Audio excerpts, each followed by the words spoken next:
Each year, Americans consume $32 billion worth of dietary supplements that don't have to go through the rigorous process of FDA approval.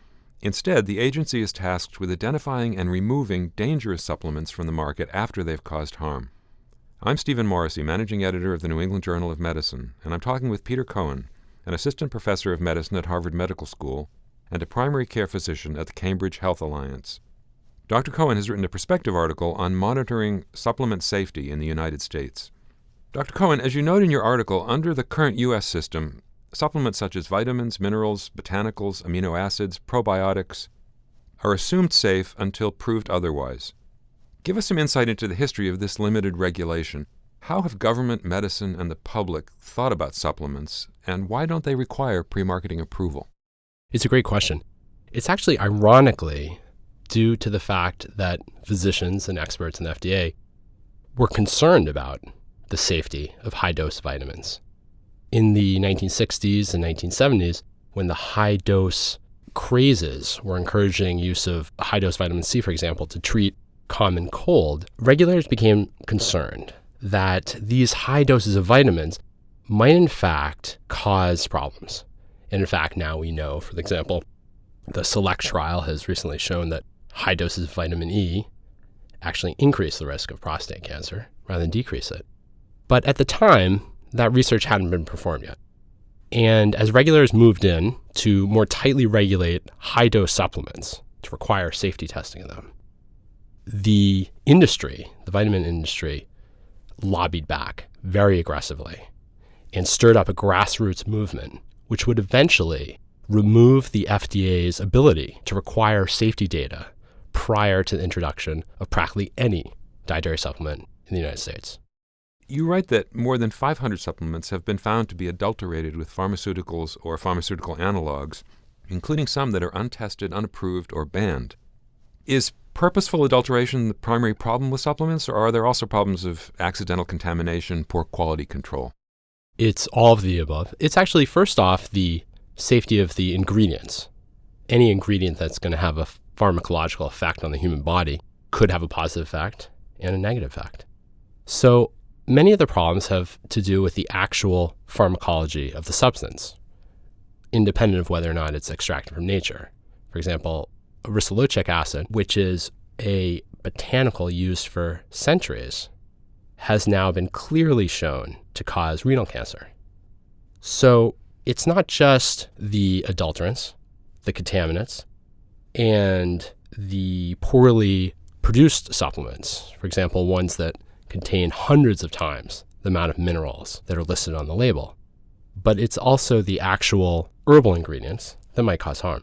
You and your colleagues identified a new analog of methamphetamine in a popular sports supplement. How did that case come to your attention, and how did the process of testing and getting the ingredient withdrawn from the market unfold?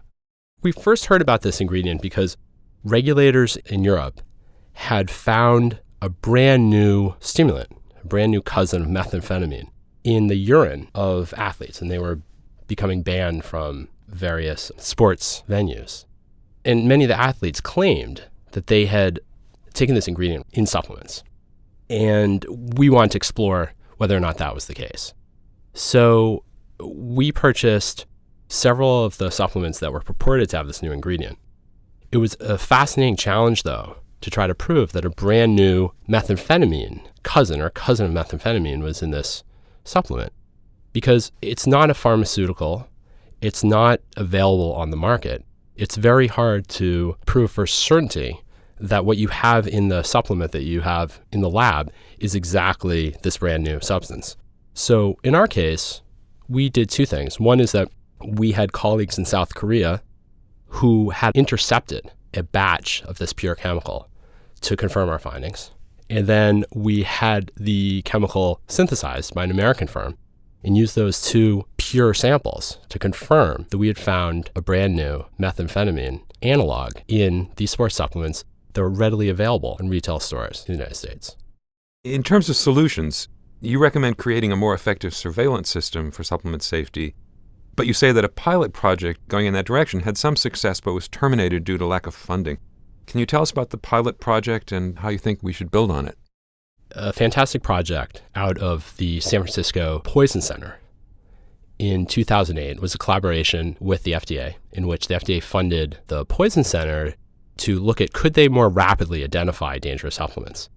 And they carefully logged calls to the Poison Center that they were receiving about supplements in their area. They immediately analyzed them for ingredients. They tabulated these in real time and were able to report promptly to the FDA. And what they found was that a bunch of supplements that hadn't been drawn to their attention, the FDA's attention yet, started to pop up. And this was the first good evidence that we had that we have systems in place that could do a much better job of detecting harm from supplements, but we're not using them. Unfortunately, despite this initial success of demonstrating that this is possible in this pilot in San Francisco, funding dried up. And as we speak today, basically, poison centers receive many calls, thousands of calls about supplements. The FDA does, but they don't share the information with one another. So that's a huge lost opportunity to improve the quality of the system that we currently use to detect harmful supplements in the United States. You talked about the lobbying that has kept the FDA from controlling supplements. Is there any effort underway to change that, to require pre-marketing testing and approval? And given the sheer number of supplements that are available, would that approach actually work? There's an excellent bill currently in committee, the Dietary Supplement Labeling Act, sponsored by Senators Dick Durbin and Richard Blumenthal. And what this bill would do would be to require that if there are known adverse effects of a supplement ingredient that's listed on the label, this is something we haven't talked about yet, but a major problem with the current system. Even if side effects are known, let's say St. John's wort has a multitude of drug-drug interactions, that information does not need to be on the label. Or vitamin E, high dose, can increase prostate cancer risk. That information does not need to be on the label. The new bill in committee is a great move in the right direction to get consumers more information.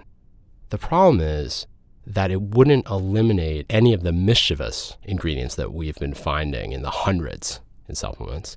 And it also wouldn't permit the detection of a particularly dangerous preparation of an herb. Because as extraction methods change and herb is prepared in different ways or synthetically produced, in fact, it's very possible that some forms of it might be more hazardous than others. We have no way of detecting that. Supplements are clearly very popular and are an enormous market. As a physician, how do you talk to your patients about supplements? What do you recommend? Well, supplements are incredibly important to us as physicians, of course.